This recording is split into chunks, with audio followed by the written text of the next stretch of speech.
How do you scale a network from those first few relationships to a larger network of university partners? What were the initial challenges in building out 2U's placement network from scratch, and how did you overcome them? I think this goes back to creating good bones and good frameworks so that your team can focus on those initial clients, in this case, university clients. Make sure that you are giving them the value that you promised. Make sure that you're measuring the impact of the product that you've or service that you've sold to them, and ensuring that you, as the leader and entrepreneur, can then use that experience to scale into other opportunities. And so, interestingly, the way I've approached that at 2U is, so you've got the university partners. In my case, I also had to create relationships 100,000 strong outside universities and actual hospitals and clinics and so forth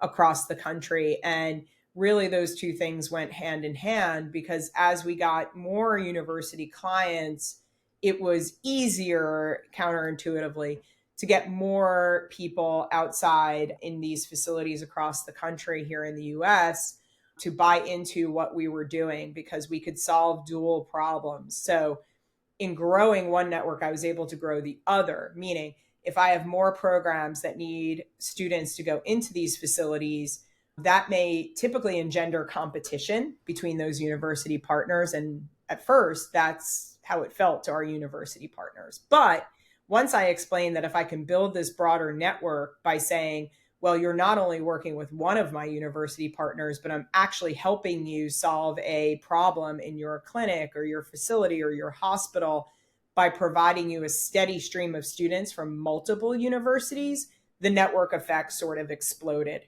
So getting those university partners familiar with one another, which at the beginning of our journey was a little bit fraught, because what was going to happen if we brought all of these university partners together in a room or a virtual room and had them sharing? And would that mean that we were going to be impacted in a way that we didn't intend? Or could we have them working together to help us improve our product, which ultimately is what happened, get feedback, get alignment between them, which is not intuitive, right? Because in some cases, university programs were at competition, but helping them realize how alignment at some level between them helps us build this enormous network outside of them. So imagine a hospital who's helping us have students go to that hospital for multiple different programs, right? But we're continuing to feed them high quality students who are well trained, who ultimately are going to graduate, gain licensure, and be able to staff their shortages. That ended up being the value proposition that we explained to our university partners, which is a little scary, right? Putting your customers together in alignment sometimes, and then building that into the model of establishing a network of facilities that would take these students. And as one grew, more university partners, the other grew, more network impact and effect on the facility side. So it started slow. It was a very, very slow burn, but that's one of the foundations and underpinnings that, I encouraged from the start, that has really been wide ranging for us today.